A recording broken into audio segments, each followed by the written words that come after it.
சற்று முன்பு கிடைக்கப்பெற்ற ஒரு அதிமுக்கியமான மற்றும் பரபரப்பான தகவல் ஒன்று மக்களே. காணொளியை முழுமைக்கும் பாருங்க. கூட்டணி கணக்கு மாறியது. தாவேகாவின் தரமான கூட்டணி அறிவித்தார் தாவேகா தலைவர் விஜய் அவர்கள்.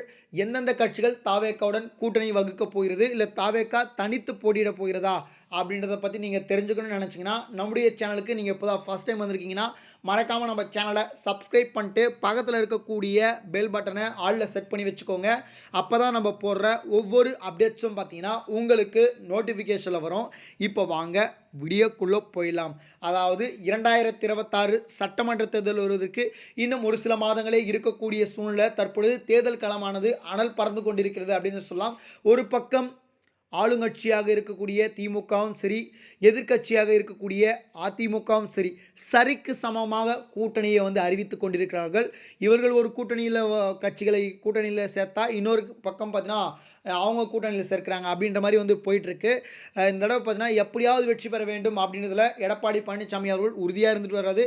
மீண்டும் ஆட்சியை பிடித்து விட வேண்டும் அப்படின்னு சொல்லிட்டு ஸ்டாலின் அவர்கள் பார்த்தீங்கன்னா அவர் ஒரு பக்கம் செயல்பட்டு கொண்டிருக்கிறார். இதுக்கு நடுவில் அரசியல் களத்திற்குள் புதியதாக வந்திருக்கக்கூடிய தாவேகா என்ன மாதிரியான தாக்கத்தை உண்டாக்க போகிறது, தேர்தலில் பல்வேறு மாற்றங்கள் ஏற்படுவதற்கான வாய்ப்புகள் இருக்குது. இதெல்லாம் ஒரு பக்கம் இருக்கக்கூடிய சூழ்நிலை. தாவேகாவுடைய நிலைப்பாடு என்ன, கூட்டணியில் யாரை சேர்க்க போகிறாங்க, யாருடன் கூட்டணிக்கு போக போகிறாங்க அப்படின்னு சொல்லிட்டு ஒரு மிகப்பெரிய ஒரு எதிர்பார்ப்பு இருந்துச்சு. ஆனால் பார்த்தீங்கன்னா தாவேகா என்ன சொல்லியிருந்தாங்கன்னா ஆட்சியிலையும் பங்கு அதிகாரத்திலையும் பங்கு தருவதாக சொல்லியிருந்தாங்க. ஆனால் ஒரு கட்சி கூட பார்த்தீங்கன்னா தாவேகாவுடன் கூட்டணிக்கு முன் வரல அப்படின்ற மாதிரி தான் சொல்கிறாங்க. ஏன்னா அந்தளவுக்கு பார்த்தீங்கன்னா அனுபவம் மிக்க கட்சி கிடையாது. அதனால் பார்த்தீங்கன்னா மேபி முன் வரல அப்படின்ற மாதிரி சொல்லிட்டு இருக்காங்க.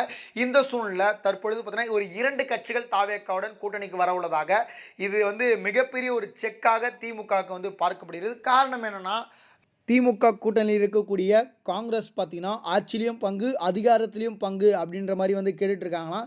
இதனால் பார்த்தீங்கன்னா திமுக இதை கொடுக்கலன்னா திமுக கூட்டணியிலிருந்து விளங்குவதாகவும் திமுக கூட்டணியிலிருந்து விலகி தாவேகா கூட்டணி இணைவதற்கு வாய்ப்பு இருப்பதாக தற்பொழுது தகவலானது தற்பொழுது நமக்கு கிடைக்கப்பட்டிருக்கு.